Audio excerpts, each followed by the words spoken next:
CM Pushkar Singh Dhami ने पौड़ी के धूमाकोट में किया प्रचार। बीजेपी प्रत्याशी अनिल बलूनी के पक्ष में की जनसभा। कहा, प्रधानमंत्री मोदी ने पिछले 10 सालों में लिए ऐतिहासिक निर्णय।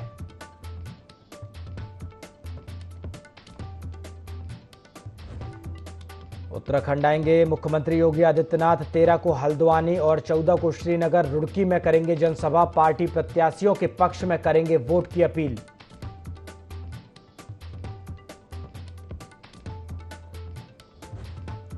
कांग्रेस महासचिव प्रियंका गांधी का उत्तराखंड दौरा। 13 अप्रैल को हरिद्वार और पौड़ी लोकसभा में होंगी 2 जनसभा। पार्टी प्रत्याशियों के लिए मांगेंगी वोट।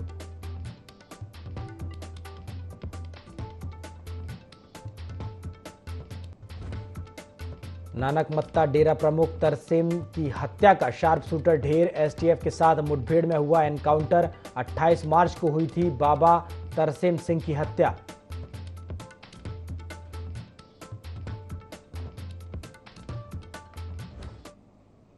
नमस्कार, IND 24 देख रहे हैं आप और मैं हूं आपके साथ प्रभात पांडे। बुलेटिन की शुरुआत खबरों के साथ करेंगे। उत्तराखंड में सीएम पुष्कर सिंह धामी चुनावी मैदान में हैं। सीएम धामी लगातार बीजेपी प्रत्याशियों के लिए वोट मांग रहे हैं। इसी कड़ी में सीएम धामी ने हरिद्वार से बीजेपी प्रत्याशी त्रिवेंद्र सिंह रावत के समर्थन में डोईवाला के कुड़कावाला में जनसभा को संबोधित किया। इस मौके पर पूर्व सीएम रमेश पोखरियाल निशंक, विधायक ब्रजभूषण गौरेला भी मौजूद रहे। इस दौरान सीएम धामी ने बताया कि पीएम नरेंद्र मोदी 11 अप्रैल को ऋषिकेश आएंगे। बीजेपी राज्य की सभी 5 लोकसभा सीट पर जीत दर्ज करेगी।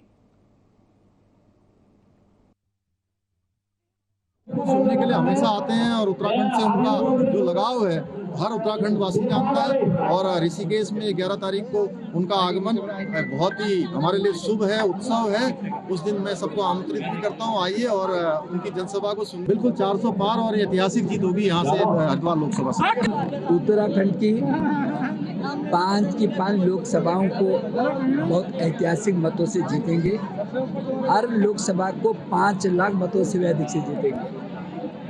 ये जो हरिद्वार की लोकसभा है, इस पे तो एक तरफा मतदान नहीं है।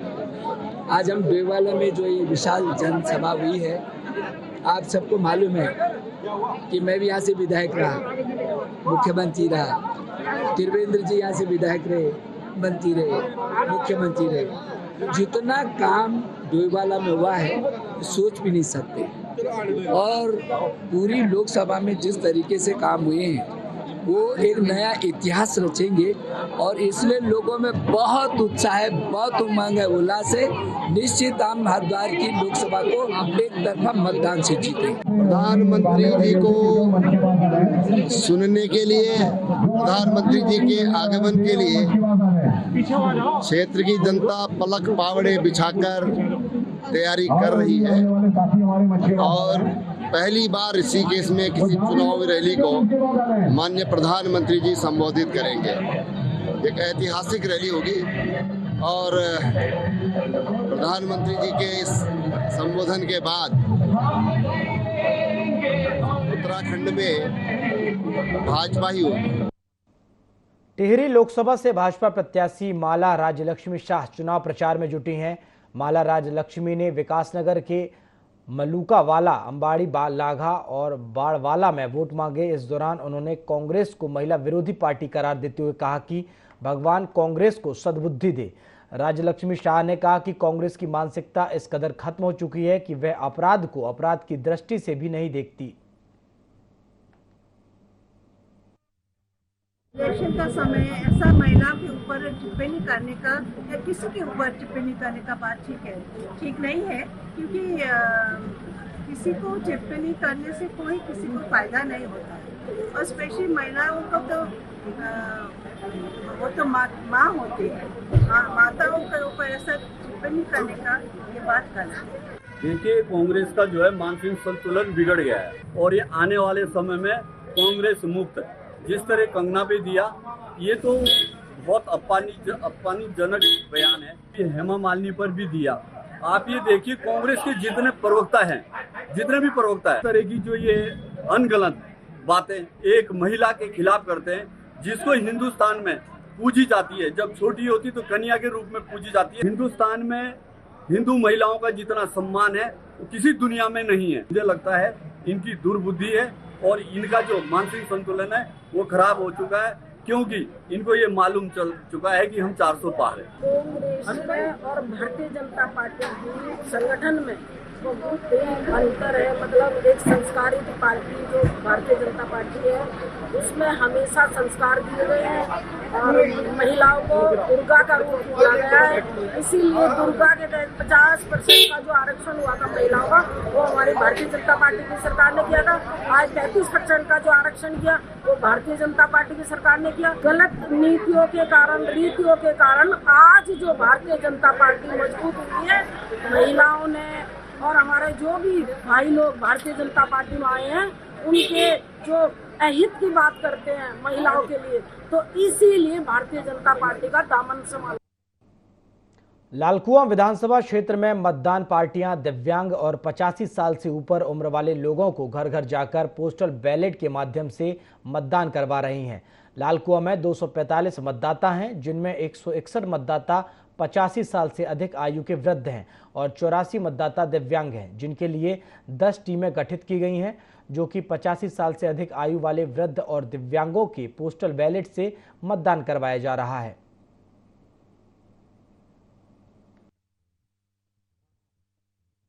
जो 85 वर्ष की उम्र पूर्ण कर चुके हैं मतदाता और ऐसे मतदाता जो चलने फिरने में असमर्थ हैं, 40 से अधिक जिनकी विकलांगता है, ऐसे वोटरों को फॉर्म 12D बांटे गए और जिनके हमें फॉर्म 12D वापस मिले हैं, ऐसे 245 मतदाता हैं, जिसमें 161 हमारे 85 वर्ष से अधिक वाले हैं और बाकी 84 मतदाता हमारे विकलांग कैटेगरी के हैं। और इसके लिए हमारी 10 टीमें बनी हैं और उन्होंने घर घर जाकर आज 8 बजे से मतदान शुरू करवा दिया। उत्तराखंड में लोकसभा चुनाव के लिए 19 अप्रैल को मतदान होगा। बीजेपी के दिग्गज नेता चुनाव प्रचार में जुटे हैं। वहीं कांग्रेस का कोई बड़ा चेहरा चुनाव प्रचार के लिए अब तक नहीं पहुंचा। कांग्रेस के प्रदेश उपाध्यक्ष मथुरा दत्त जोशी ने कहा कि कांग्रेस के केंद्रीय नेताओं का उत्तराखंड दौरा शुरू हो रहा है। प्रियंका गांधी 13 अप्रैल को उत्तराखंड आ रही हैं और राष्ट्रीय अध्यक्ष मल्लिकार्जुन खड़गे के साथ ही राहुल गांधी के दौरे के कार्यक्रम भी तय किए जा रहे हैं। उन्होंने कहा, जो काम बीजेपी का राष्ट्रीय नेतृत्व कर रहा है वही काम कांग्रेस का राष्ट्रीय नेतृत्व भी कर रहा है, लेकिन उनकी तरह हम प्रदेश की अस्मिता के साथ खेलने का काम नहीं करेंगे। निश्चित रूप से दौरा है। हमारे कल सुप्रिया जी का यहाँ दौरा था, उसके बाद 13 तारीख को प्रियंका जी का दौरा है हरिद्वार और पौड़ी गढ़वाल संसदीय क्षेत्र में, और मल्लिकार्जुन खड़गे जी का अल्मोड़े में दौरा लगेगा और राहुल जी का भी होल्ड में है। आज या कल में राहुल जी का कार्यक्रम तय हो जाएगा, तो उसके बाद आपको बताएंगे। लोकसभा चुनाव के नजदीक आते ही नेता और पार्टी कार्यकर्ताओं में दल बदलने का सिलसिला लगातार जारी है। जहां उधम सिंह नगर जिला पंचायत के अध्यक्ष रेणु गंगवार और उनके पति सुरेश गंगवार ने कांग्रेस पार्टी से अपना इस्तीफा देने की बात कही है, तो वहीं कांग्रेस पार्टी के पत्र जारी करते हुए रेणु गंगवार और उनके पति को 6 साल के लिए कांग्रेस से निष्कासित कर दिया है। बता दें कि जिला पंचायत अध्यक्ष रेणु गंगवार ने प्रदेश अध्यक्ष और जिला अध्यक्ष पर उपेक्षा का आरोप लगाया है। देखिए, सबसे पहले पत्र के माध्यम से अवगत करा दिया है कि मेरी धर्मपत्नी रेणु गंगवार जी, जो वर्तमान में उधम सिंह नगर की जिला पंचायत अध्यक्ष है, मेरे द्वारा कांग्रेस पार्टी से त्यागपत्र दे दिया। मेरा आरोप नहीं है, मैं स्पष्ट रूप से मीडिया के सामने पूरे लिखित रूप से आपको साक्ष्य के माध्यम से अवगत कराया है। ये आरोप नहीं है तो सीधे सीधे आप सोच लीजिए क्या सच्चाई है। ऐसे व्यक्ति का मैं सीधे सीधे चेहरा उजागर करना चाह रहा हूं कि किस किस तरह राजनीति में आदमी का स्तर कितना घट जाता है। नवरात्रों के शुरू होते ही धर्मनगरी हरिद्वार के मंदिरों में श्रद्धालुओं की भारी भीड़ देखने को मिल रही है। मां मनसा देवी के दर्शन करने के लिए सुबह तड़के से ही श्रद्धालुओं की भारी भीड़ देखी जा रही है। हरिद्वार स्थित शिवालिक पर्वत पर विराजमान मां मनसा देवी के दर्शन करने के लिए भक्तों की ब्रह्म मुहूर्त से ही भारी भीड़ देखने को मिल रही है।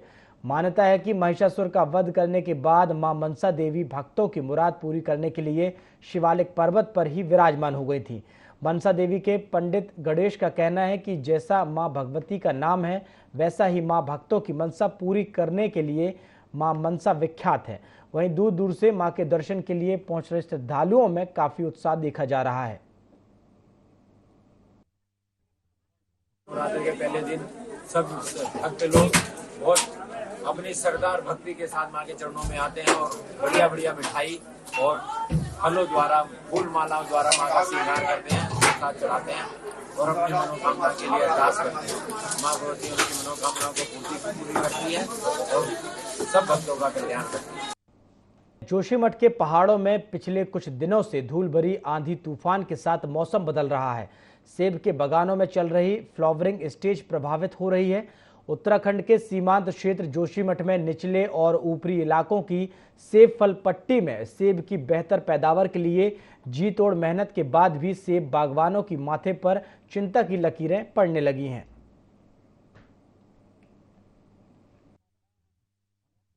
देख रहे होंगे जिस प्रकार से सेब के पेड़ों पर फ्लावरिंग हो रही है। निचले इलाकों में आजकल जो फूल उगने लग गए हैं सेब के, तो एक अच्छा फ्लावरिंग हो रहा है। मगर जिस हिसाब से मौसम देख रहे होंगे कि आप काफ़ी आजकल हवा अंधेर चल रही है, इससे क्या प्रभाव पड़ सकता है। अब जब तक इस पेड़ों पे एकदम फ्लावरिंग ढंग से हो नहीं पाएगी तब तक हम इसमें कह नहीं सकते फ्लावरिंग कैसे होगी। मगर एक आजीविका का साधन जोशीमठ में, इस पूरा क्षेत्र में इस सेब बागवान से लोगों का आजीविका चलती है और इस पे लोगों का काफ़ी ज़्यादा फोकस है। राजस्थान के चुरू में ट्रेन हादसे में भारतीय सेना के जवान प्रदीप बोहरा की मौत हो गई, जिसके बाद उनका पार्थिव शरीर उनके गांव चंपावत के तपनीपाल पहुंचा, जहां सैन्य सम्मान के साथ उन्हें अंतिम विदाई दी गई। बता दें, शहीद जवान प्रदीप बोहरा चंपावत जिले के खेती खान के तपनीपाल निवासी आर्टिलरी यूनिट बाड़मेर राजस्थान में तैनात था और शुक्रवार को छुट्टी लेकर घर जा रहा था, जहां चुरू में चलती ट्रेन से पैर फिसलने की वजह से उनकी मौत हो गई थी। जिसके बाद सुबह प्रदीप का पार्थिव शरीर उसके गांव तपनीपाल पहुंचा, जहां सैनिक का अंतिम संस्कार गुप्तेश्वर शमशान घाट में किया गया, जहां पिथौरागढ़ से आई सेना की टुकड़ी ने जवान को सम्मान के साथ अंतिम सलामी दी।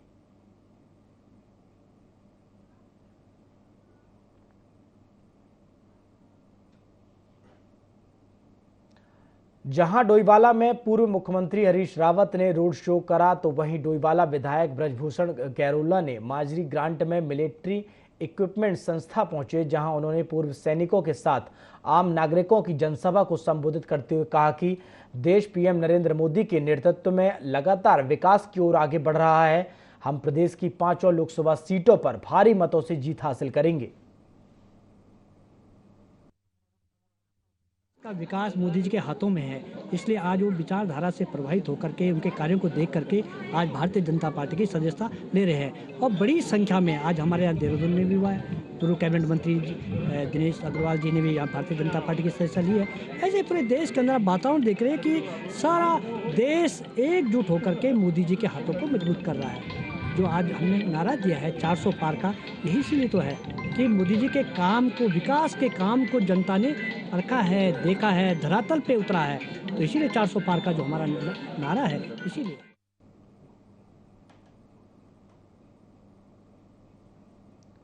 तो जनसभा को संबोधित किया है। आपको बता दें, मिलिट्री इक्विपमेंट संस्था में विधायक पहुंचे हैं और अब की बार 400 पार का नारा भी उन्होंने दिया।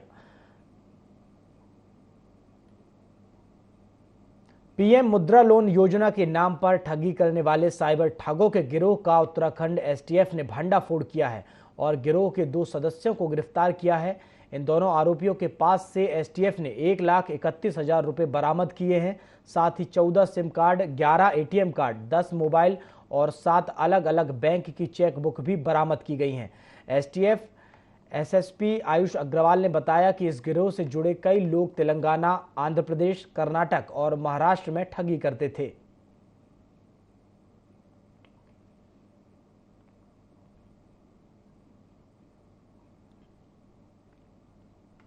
अल्मोड़ा पिथौरागढ़ लोकसभा सीट के प्रत्याशी अजय टमटा लोहाघाट पहुंचे, जहां उन्होंने भाजपा पदाधिकारियों और कार्यकर्ताओं से मुलाकात की। अजय टमटा ने गल्लागांव, बाराकोट, काकड़, वर्धाखान, बेड़वाल, रैगांव, कामाजूला और सिमलखेत के क्षेत्र में जनसंपर्क किया और लोगों से मुलाकात कर 2024 लोकसभा चुनाव के लिए आशीर्वाद मांगा। अजय टमटा ने कहा कि प्रधानमंत्री नरेंद्र भाई मोदी का उत्तराखंड से विशेष लगाव है और उत्तराखंड के विकास के लिए कई योजनाएं संचालित की है।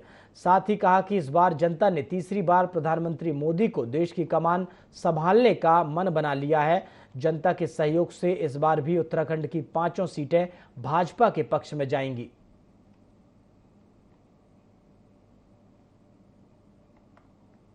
इस प्रकार से मैं कार्यकर्ताओं में, माताओं में, बहनों में, आम जनमानस में जो उत्साह देख रहा हूँ, तो पिछले बार का रिकॉर्ड से भी ज़्यादा रिकॉर्ड से हम भारतीय जनता पार्टी अल्मोड़ा संसदीय क्षेत्र से जीत के जाएगी। लगभग हम पिछले बार 2,32,000 से जीते थे, उसके ठीक दुगने वोट से ज़्यादा वोट से हम जीतेंगे। लगभग 5 लाख वोट से हम जीतेंगे। भाजपा के अनुसूचित जाति मोर्चा के राष्ट्रीय अध्यक्ष लाल सिंह आर्य ने कांग्रेस पर जमकर निशाना साधा। लाल सिंह आर्य ने कहा कि कांग्रेस ने बाबा साहब भीमराव अंबेडकर का कभी सम्मान नहीं किया। कांग्रेस ने 1952 और 1954 के चुनाव में बाबा साहब भीमराव अंबेडकर को हराने का कार्य कांग्रेस ने किया। कांग्रेस ने कभी अंबेडकर जी को भारत रत्न का सम्मान नहीं दिया, जबकि प्रधानमंत्री नरेंद्र मोदी बाबा साहब भीमराव अंबेडकर के सपनों को साकार कर रहे हैं।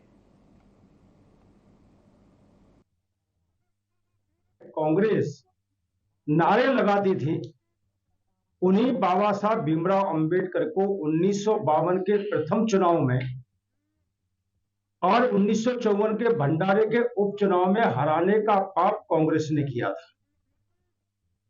बाबा साहब भीमराव अंबेडकर को मरने के 43 साल बाद बीपी सिंह की सरकार में भारत रत्न का सम्मान मिला, लेकिन कांग्रेस की सत्ता रहते हुए अंबेडकर जी को भारत रत्न का सम्मान नहीं मिला।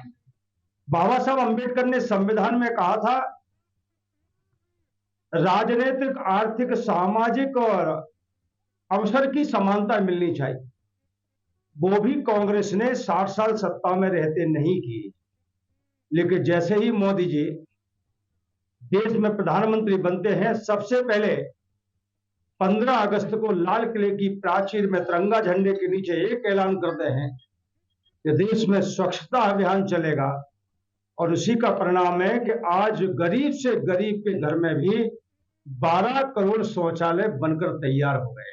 दूसरी तरफ बहुसंख्यक अनुसूचित जाति, जनजाति, पिछड़ा या सामान्य वर्ग में जो गरीब है, उसके कल्याण के लिए भी कांग्रेस ने कोई भी व्यवहारिक योजनाएं बनाने का काम नहीं किया। लेकिन नरेंद्र मोदी जी ने 80 करोड़ गरीबों को फ्री अनाज देने का काम किया है। रामनगर के गर्जिया मंदिर परिसर में अचानक आग लग गई। आग लगने से गर्जिया मंदिर परिसर में लगाए गए प्रसाद की दुकानें जलकर राख हो गई। इस दौरान भक्तों में अफरा तफरी मच गई। बता दें कि रामनगर के गर्जिया माता मंदिर परिसर में भीषण आग लगने से भक्तों में अफरा तफरी मच गई। कई दुकानें स्वाहा हो गई। दमकल की टीम मौके पर पहुंची है और आग पर काबू पाया।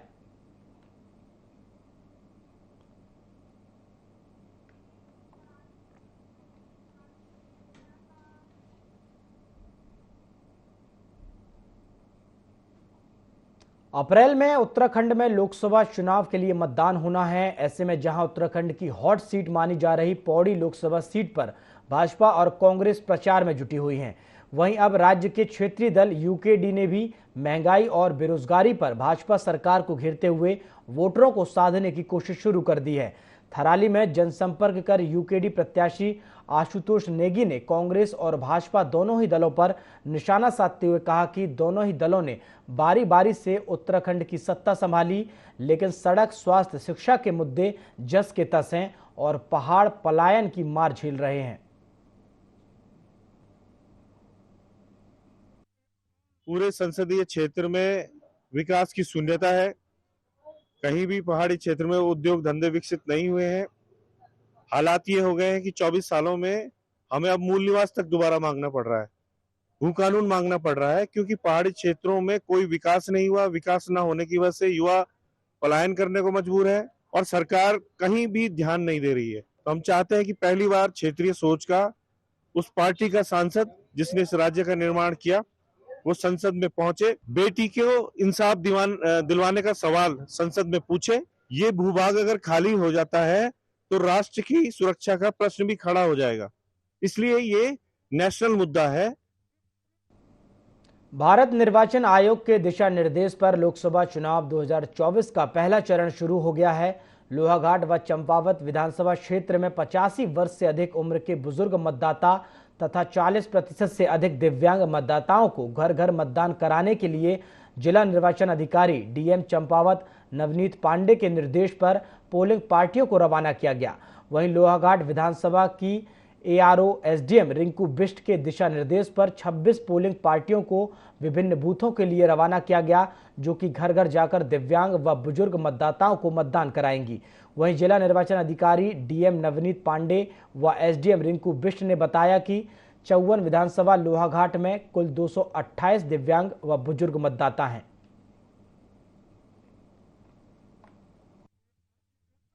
इस पोलिंग पार्टियां घर घर मतदान हेतु रवाना हुई हैं, जिसमें कि 85 प्लस और दिव्यांग मतदाताओं का घर जाके मतदान किया जाना है। और उनको ये दिशा निर्देश दिए गए हैं कि जो आप वोट कास्ट करेंगे उसमें निष्पक्षता का पूरा ध्यान रखेंगे और समस्त जो निर्वाचन प्रक्रिया होगी उसकी वीडियोग्राफी होगी, उस वीडियोग्राफी को सुरक्षित रखा जाएगा। किसी का भी आतिथ्य स्वीकार ना करें, ये भी उनको कड़े निर्देश इस स्तर पर जारी कर दिए। 26 पोलिंग पार्टियां रवाना हुई हैं। हमारे 108 मतदाता हैं, जिसमें से 97 85 प्लस है और 11 मतदाता हमारे पीडब्ल्यूडी वोटर्स हैं। माननीय भारत निर्वाचन आयोग के एक अभिनव पहल है, जिसमें कि जो हमारे 85 प्लस के मतदाता हैं और जो हमारे दिव्यांग मतदाता हैं, जो लोग बूथ तक आने में सक्षम हैं, उनको ये एक डोर टू डोर वोटिंग की सुविधा उपलब्ध कराई गई है। आज उसी के क्रम में यहाँ जनपद चंपावत में जो 2 विधानसभाएं हैं, 54 लोहाघाट और 55 चंपावत, वहाँ पे लगभग हमारे 299 ऐसे मतदाता चिन्हित हुए हैं जो 85 प्लस हैं या पीडब्ल्यूडी हैं, जिनको एक घर घर वोटिंग का कार्यक्रम किया जाना है।